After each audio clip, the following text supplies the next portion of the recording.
대한민국 성인 7분 가운데 1명이 당뇨를 앓고 있다. 이게 사실입니까? 네, 사실입니다. 네? 최근에는 또 조사를 해보니까 6명 중에 1명이다 이런 이야기가 나올 정도로 굉장히 많고요. 그리고 그 합병증이 있는 상태로 진단되는 경우도 많이 있는데 그때까지 자기가 당뇨병이 있는지를 모르는 사람이 또 한 3분의 1 정도 될 정도로 아까 소리 없이 찾아온다고 말씀하셨는데 예. 굉장히 그 문제가 되고 있는 질병입니다. 도대체 당뇨가 어떤 병인가?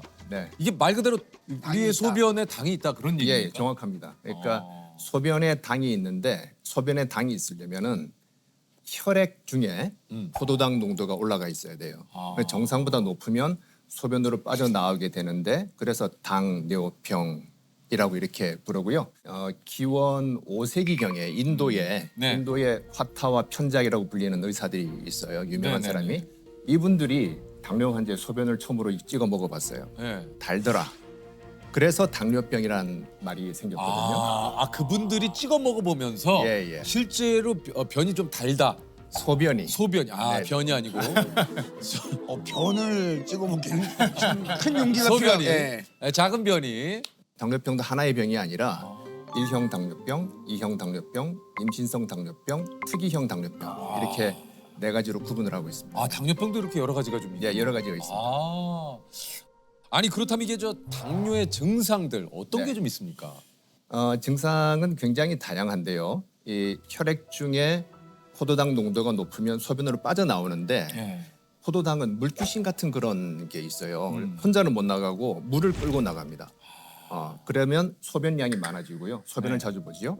그리고 먹었는데 소변으로 나가버리니까 허기지죠. 허기지죠. 자꾸 먹으려고 그러고. 그리고 물을 또 많이 마시게 되는. 또 물을 마시는. 이걸 우리가 삼다증이라 그래서 다뇨, 다음, 다식 이렇게 부르고 있고요. 그리고 체중이 잘 먹는데도 빠지는 그런 증상이 있습니다. 그 화장실에 좀 자주 가는 분들 있잖아요. 네. 그분들도 약간 그게 뭐 다 그런 건 아닌데요. 아니죠. 다 그런 네. 물을 많이 먹어서 자주 가시는 분이 계시고. 조셉이 지금 예. 화장실 자주 간다는 거 얼굴이 좀 어두워졌는데. 네. 왜냐면 제가 네. 꼭 중간에 일어나서 네. 화장실을 제가 네. 다녀오거든요. 예. 그게 습관성인 건지 이게 좀 걱정이 돼서 아마 네. 주무시기 전에 물을 많이 드실 가능성이 있을 것 같아요. 예. 네. 그렇긴 하네요. 네. 네, 네. 그러니까 요즘에는 저보다도 후배들 있거든요. 30대 초반 친구들. 네. 이 친구들도 당뇨 아니 증상이 있다고 하더라고요. 진짜 우리 조셉도 네. 지금 얘기한 대로 사실은 요즘 20, 30대 젊은 분들도 네. 당뇨가 있다고 하더라고요. 젊을 때 당뇨병에 걸리면 오랜 기간 고혈당에 노출되면서 시력 상실이나 콩팥병 등 합병증 발생 위험도 그만큼 커진다는 겁니다. 예, 과거에는 성인병이라 그래서 네. 되게 40, 50대에 생기는 맞아요, 병이다라고 맞아요. 했는데 요즘은 20대, 30대, 그 10대에서도 이제 소아당뇨. 당뇨가 생기는데 진짜요. 2030의 당뇨병은 최근에 아주 급증을 하고 있습니다. 그래서 20대는 40% 정도 과거 10년 전보다 증가됐다. 그리고 30대는 과거 10년 전에 비해서 한 30% 정도 증가되었다고 하기 때문에 큰 문제가 되고 있습니다. 이게 특히 당뇨가 무서운 게 또 합병증. 맞아요. 맞아요. 이게 어떤 합병증이 있습니까? 제일 대표적인 것이 눈, 망막에 이제 실핏줄이 터진다든지 해서 눈이 잘 보이지 않게 되거나 실명하게 되는 경우가 있고요. 그다음에 콩팥, 콩팥에 문제가 생겨서 이제 투석을 하거나 신장 이식을 받아야 되는 그런 일도 잘 생기고 신경의 합병증이 생기는 수가 있고요. 그 외에 심혈관 질환이라 불리는 그 심장에 있는 관상 동맥 질환, 그 뇌혈관 질환, 그리고 말초 동맥 질환 이런 합병증들이 잘 생깁니다. 합병증 얘기 들으니까 갑자기 또 가슴이 예. 철렁 내려앉는 게 이게 막 이게 아니 이게 어떤 증상이 있을 때 당뇨를 의심할 수 있는지 한번 체크를 한번 해보도록 하겠습니다.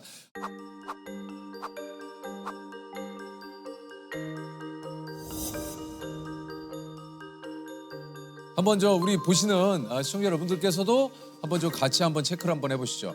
예, 일단 첫 번째로 아까 선생님도 얘기하셨지만 이제 목이 자주 마른다. 예. 두 번째 항상 나른하고 의욕이 없다. 예. 세 번째 많이 먹어도 공복감이 생긴다. 그러니까 이게 계속 허기진다는 얘기죠. 네, 맞습니다. 그리고 네 번째 잘 먹어도 살이 빠진다. 그러니까 굉장히 많이 먹는데도 살이 빠진다. 네. 예. 그다음에 소변을 자주 본다. 몸에 부스럼이 생긴다. 눈이 침침하다. 아무 증상이 없다. 어이?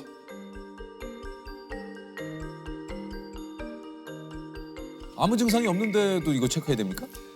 건강 검진을 많이 받으시거든요. 특히 우리나라에서는. 그렇죠, 그렇죠. 그래서 검사 결과 혈당이 높다라고 해서 찾아오시는 분들이 대부분입니다. 네. 아무 증상 없이 오시는 분들이 더 많습니다. 아, 네. 당뇨가 유전이다. 예, 이런 얘기가 또 있지 않습니까? 이게 이제 네. 우리 부모님이 당뇨라 난 좀 조심해야 돼. 이런 얘기들도 좀 주변에서 많이 하시고 어떻습니까? 이게 100% 유전입니까? 우리 당뇨병 중에서 제일 많은 거는 2형 당뇨병인데 2형 당뇨병 같은 경우는 부모님 한쪽이 당뇨병이 있으면 내가 당뇨에 걸릴 위험이 2배가 증가가 돼요. 그리고 두 분이 다 당뇨가 있으면 거의 한 4배 정도까지 증가될 수 있기 때문에 유전적인 성향은 강하다라고 말할 수 있고요. 하지만 조선시대나 지금이나 우리 유전자는 크게 변하지 않았어요. 네. 과거에도 당뇨병 관계된 유전자가 있었는데 당뇨가 없었기 때문에 환경적인 요인이 강하다. 이전에는 다 걸어 다녔는데 지금은 자동차를 이용하고 계단도 에스컬레이터나 맞아요. 엘리베이터를 이용하잖아요. 심지어 헬스클럽 가면서도 에스컬레이터 타고 올라가세요. 네, 그런 건물 그렇기 있죠. 때문에 확실히 당뇨는 팔자가 아니라는 거죠. 환경적 요인이 강하고 권총의 비유를 든다면 우리가 당뇨병 유전자를 가지고 있는 사람은 총알이 장전이 돼 있는 사람이에요. 당뇨병 유전자가 없는 사람은 그 총알이 장전이 안 돼 있고 하지만 방아쇠를 당기는 거는 본인입니다. 그러니까 식이 요인 그리고 운동을 잘 안 하게 되는 그런 생활 습관에 따라서 그 방아쇠를 당기는지 아니느냐가 결정되기 때문에 우리가 뭐 집안에 당뇨병이 있다고 해서 너무 실망하지 마시고 잘 노력하시면 방아쇠를 안 당길 수가 있는 거죠. 코로나19 확산으로 활동량이 줄고 배달 음식 등 기름진 음식 섭취가 늘어나며 비만 인구가 늘어난 게 큰 영향을 미친 것으로 보입니다. 아니, 그러니까 이제 당뇨와 또 비만의 또 좀 이 연관성 네. 어떻습니까? 아주 밀접한 연관이 있습니다. 그래서 여러 가지 그 비만과 동반된 그 인슐린 저항성이라는 게 있는데요. 인슐린 저항성이라는 거는 그 인슐린이 만들어지긴 하지만 작용을 잘 못하는 상태인데 비만, 특히 복부 비만이 있을 때 그때 인슐린 저항성이 증가되는데요. 그러면 인슐린은 나오긴 하지만은 작용이 떨어져 있는 거죠. 예, 그래서 혈당이 올라가고 다른 합병증들이 잘 생깁니다. 마른 사람은 또 그렇다고 당뇨병에 안 걸리느냐? 이건 어떻습니까? 비만은 인슐린 작용의 문제인 인슐린 저항성과 관계되고 마른 사람이 생기는 당뇨병은 인슐린 분비가 잘 안 되는 거예요. 그렇기 때문에 마른 사람임에도 불구하고 당뇨병은 생길 수는 있습니다. 네. 그러니까 마른 사람이라고 해서 나는 뭐 당뇨, 뭐 몸 체중 관리 잘하고 있어 해서도 이게 또 방심하면 안 되는 거군요. 네. 이게 좀 그 당뇨를 피할 수 있는 한편으로는 또 좀 잘 다스릴 수 있는 식습관 이게 좀 어떤 음식을 좀 먹어야 됩니까? 그 식이 습관에 대해서 꼭 당뇨병 환자가 아니라도 저한테 물어보시면은 3가지 정도를 이야기를 합니다. 첫 번째는 이 음식의 재료를 알 수 있는가. 그 말은 뭐냐면 가공식품 같은 경우는 뭘로 만드는지 잘 모르잖아요. 모르죠. 그런데 신선한 재료로 지금 만든 음식은 다 재료를 알 수가 있습니다. 그래서 신선한 음식을 먹자는 이야기고요. 둘째는 총천연색의 식단을 가지자. 청천연세계 식단. 예, 그러니까 미국 그 심장 학회에서는 eat more colors. 그래서 색깔을 더 많이 먹으라라고 하는데 이 그 식판에 놓여 있는 음식들의 색깔이 다양하면 골고루 먹고 있다는 거예요. 그러니까 다양하게 먹어라. 라면 같은 경우에도 어떻게 드세요? 이렇게 그냥 끓여 드시면 그냥 벌겋게 보이잖아요. 근데 파 송송 계란 탁만 하더라도 좀 일단 더 건강해 보이는 그런 부분이기 때문에 다양한 색채를 먹는다는 거는 뭐냐면 한 가지 영양소, 한 가지 성분에 국한되지 않고 골고루 먹게 된다는 의미가 되겠습니다. 그다음에 세 번째는 삼백, 3가지 흰색을 좀 줄이자라고 하는 건데요. 흰설탕, 흰소금, 흰쌀밥 이 정도, 그러니까. 혹은 흰 밀가루, 그 정도를 하얀 추천드리고 있습니다. 하얀 게 맛있어요. 맛있죠? 근데 그 300을 줄여야 되네요. 네, 그죠? 네. 집에서 흰쌀 거의 안 드시고 현미나 잡곡을 예, 저는 현미하고 잡곡을 해서 먹습니다. 네. 예, 그것도 심지어는 어떤 분들은 또 속에서 안 받는다는 분이 계시기 맞아요, 때문에 맞아요. 그럴 때는 백미를 드셔도 괜찮은데 양을 줄이시라고 좀 줄이고. 이렇게 말씀을 드리죠. 네. 이제 300, 뭐 이제 이걸 얘기를 좀 하셨는데 모든 음식이 거의 설탕이 진짜 많이 들어가잖아요. 이게 좀 그 설탕과 당뇨의 연관성은 어떻습니까? 그러니까 설탕을 많이 먹어 생겼느냐 아니면은 지방을 많이 먹어 생겼느냐 하는데 설탕과 지방의 공통점이 있어요. 뭡니까? 고칼로리. 예, 고칼로리 음식 그리고 고도로 정제돼 있는 이런 그런 영양소들이기 때문에 그런 걸 많이 섭취해서 살이 찌고 인슐린 저항성이 생기고 운동까지 안 하게 되면은 당뇨병이 잘 생기죠. 네. 이게 요즘 그 제로 음료수 되게 많잖아요. 예, 맞아요. 예, 슈가 제로 재료를 이제 내세우는 그 제품들이 굉장히 많은데 요거는 좀 많이 마셔도 어떻습니까? 이게 지장이 없는 겁니까? 단기적으로는 그 체중 조절에도 도움이 돼요. 도움이 되고 혈당 조절에도 일부 도움이 되는데 장기적으로 봤을 때는 그렇지 않다라는 거고요. 또 반대의 연구 결과도 있습니다. 뭡니까? 먹었더니 더 살이 더 찌고 더 안 좋더라 하는 그런 연구 결과들이 있는데 주변에 아마 다이어트 음료 드시는 분들 한번 살펴보시면 좀 독특한 행동을 발견할 수가 있어요. 예를 들어서 햄버거 집에 갔습니다. 콜라를 제로 칼로리로 달라고 하면서 패티 하나 추가요.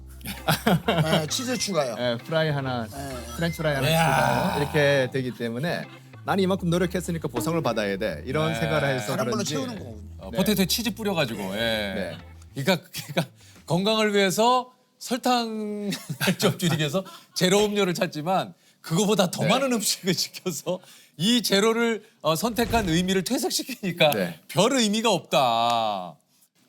그러면은 이제 가끔 이제 주류, 그러니까 술을 즐기시는 분들 중에서도 네. 뭐 이런 얘기들이 있거든요. 와인은 당이 많이 들어가 있는 그 술이고 네. 상대적으로 뭐 증류주는 좀 당이 적게 들어가 있다. 네. 뭐 그런 얘기 있잖아요. 뭐 맥주. 그럼 그나마 추천하신다면 어떤 게 좀 괜찮습니까? 술이 알코올로 돼 있잖아요. 네. 알코올은 지방 다음으로 칼로리 밀도가 높은 지방은 9kcal, 탄수화물은 4kcal인데 술은 7kcal예요. 꽤 높아요. 술이 칼로리가 그렇게 높아요? 높습니다. 그런데 영양소는 없고 칼로리만 있기 때문에 우리가 공허한 칼로리 이렇게 부르거든요. 술은 공허한 칼로리야 그러면 칼로리만 있고 영양소가 다른 영양소가 없다는 겁니다. 뭐 비타민, 미네랄 등등등 이런 게 없이 칼로리만 있다. 칼로리 폭탄이다 이렇게 보시면 되기 때문에 아니 이것도 좀 궁금합니다. 식후에 과일을 꼭 드시는 분이. 맞아요. 그게 또 위험하다는 얘기도 또 있던데. 아니 그러니까 이제 과당도 상당히 이게 어쨌든 당이기 때문에 좀 위험하다는 얘기가 네. 많은데 요거 네. 좀 어떻습니까? 뭐 과일 드시는 거는 좋은 부분인데요. 그렇죠. 근데 그 한 가지 주의할 부분이 뭐냐면 과거의 과일과 지금 현재의 과일을 한번 생각해 보시면 당도가 무지하게 높아졌어요. 제가 어릴 때는 수박 설탕에 찍어 먹었던 일이 많이 있었는데 요새는 맞아. 그냥 먹어도 충분한 정도로 당도가 요즘 진짜 높잖아요. 예, 그렇게 개량이 된 거죠 품종이. 그렇기 때문에 서양에서 영양학 하시는 분들은 현대의 과일은 나무에 달려 있는 달달한 간식이다. 이런 표현도 하고 그래요. 그렇기 때문에 그 정도로. 너무 많은 양을 섭취하시는 것은 곤란하다. 그렇게 생각하고 있고요. 당뇨병 환자들께서는 혈당을 측정해보고 그 양을 가늠하시면 돼요. 드시지 말라는 게 아니라. 그래서 일반적으로는 그 음식점에 가셔서 식사하고 나올 때 후식 나오잖아요. 그 정도. 뭐 그 정도 드시는 거는 큰 무리는 없는 것 같습니다. 과일은 적당하게 섭취를. 그러니까 모든 게 과일이건 뭐건 과한 게 조금 문제지. 이 적당하게 섭취하는 건 좋죠. 아까 얘기했죠. 총천연세계. 과일이야말로 총천연세가 아닙니까? 맞습니다. 적당하게 먹는 거죠. 그러니까 이게 형 뭐가 어렵냐면 네. 적당하게 식사하시잖아요. 그렇죠. 그럼 저는 적당한 식사가 그러니까 예를 들면 제 스스로가 저는 먹다가 이제 이 정도면 좀 잘 먹은 것 같은데가 적당한 것 같은데. 그거는 물리적인 포만감이에요. 예, 우린 생화학적인 포만감을 느껴야 되는데 천천히 드시면 알아서 그만 해주는데 빨리빨리 드시면 이게 물리적으로 부풀다가 이거 안 되겠네? 그 포만감으로 멈추게 되시면 살이 많이 찝니다. 어렵다. 네. 너무 어렵다. 아니 근데 이제 밥을 먹는 순서만 바꿔도 이게 혈당 수치를 낮출 수 있다. 네. 생선이나 육류를 먼저 먹고 밥을 먹은 경우와 밥을 먼저 먹고 생선이나 육류를 먹게 했더니 생선이나 육류를 먼저 먹고 나서 밥을 먹은 경우에는 혈당이 덜 올라가는 겁니다. 그러니까 탄수화물 섭취를 뒤로 미루시게 되면 똑같은 음식을 먹더라도 혈당은 덜 올라갈 수가 있습니다. 근데 이제 우리의 식습관은 이제 밥하고 같이 이제 생선과 하고 예. 같이 먹어야 되는데. 허겁지겁 빨리 먹게 되면 그렇게 예. 되는 거라서 그 반찬을 좀 맛보시고 그다음에 천천히 이제 밥을 드시게 되면 도움되지 않을까 이게 싶습니다. 그러니까 이제 그 코스처럼 먼저 그러네요. 샐러드가 나오고. 나오고. 그러니까 혈당 수치를 천천히 올리는데 네. 탄수화물부터 먹으면 혈당 수치를 확 올려놓고 시작을 하니까. 그렇죠. 아. 그래서 제 환자 중에 어떤 분은 그 코스를 드시는 순서대로 가면 좋긴 좋은데 처음에 식전 빵을 주는 데가 있어요. 맞아요, 맞아요. 그건 나중으로 미루는 분들 그걸로 또 계세요. 배 채우죠. 아. 예. 빵 좀 더 주실래요? 네, 죄송합니다. 빵 좀 주시고 네. 먹고. 잼에다 찍어 먹고. 예. 네. 빵 추가됩니까? 네. 야, 근데 진짜 맛있는 게 너무 많아서. 아, 저희가 오늘 그 당뇨에 관한 속설들이 굉장히 좀 많습니다. 이 사실은 그래서 OX로 한번 좀 요거를 한번 준비를 해봤거든요. 당뇨에 가장 안 좋은 음식은 밥, 전분, 감자, 쓰리 콤보의 카레다.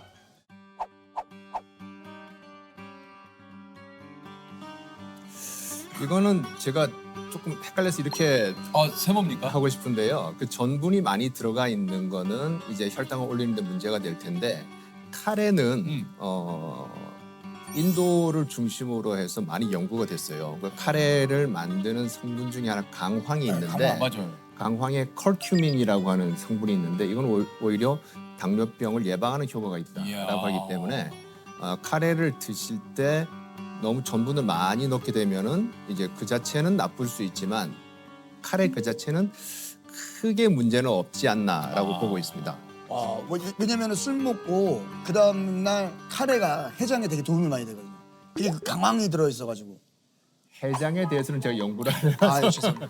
조셉이 좀 그 식당을 많이 다니기 때문에 네네. 카레식 전문 식당 갔었어요? 뭐 카레 전문식당 가면 숙취 해소라기보다 이제 강황이 몸에 좋다. 강황이 네, 몸에 강황. 좋다. 다음입니다. 가족력이나 비만 없이 갑작스럽게 발달한 당뇨는 췌장암의 신호이다. 오?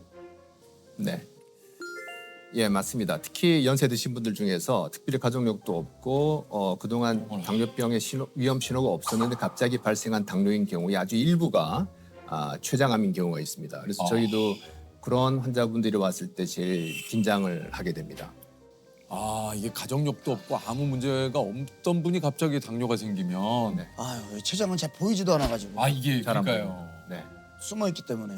초음파를 대도 잘 안 보일 수 있어요. 네. 특히 비만한 분들은 이 췌장이 위장 뒤에 등 쪽에 바짝 붙어 있거든요. 그래서 초음파를 갖다 대도 잘 안 보이는 경우가 많이 있습니다. 아이고. 다음은요. 당뇨는 치매를 불러일으킨다. 네, 뭐 인과관계가 있다는 건 아니고 어떤 연관성이 있다는 건데요. 그러니까 치매가 뭐 인구 1000명당 9명 정도 생긴다면 당뇨가 있는 분들은 1000명당 10명 정도 생기는 그런 정도의 위험이라 보시면 되고요. 이 두 가지가 발병 메커니즘이 좀 비슷한 부분이 있고 그다음 또 하나는 뭐냐면 당뇨 환자들 중에서 혈당 조절을 너무 철저히 하다 보니까 저혈당이 생기는 수가 있는데 그러면 우리 뇌 세포가 조금 손상을 받게 됩니다. 네, 그렇기 때문에 저희가 그 연세가 있으신 당뇨병 환자들 볼 때는 너무 철저하게 해서 저혈당이 생기는 수준까지는 가지 않는 거를 또 목표로 삼고 있습니다. 네.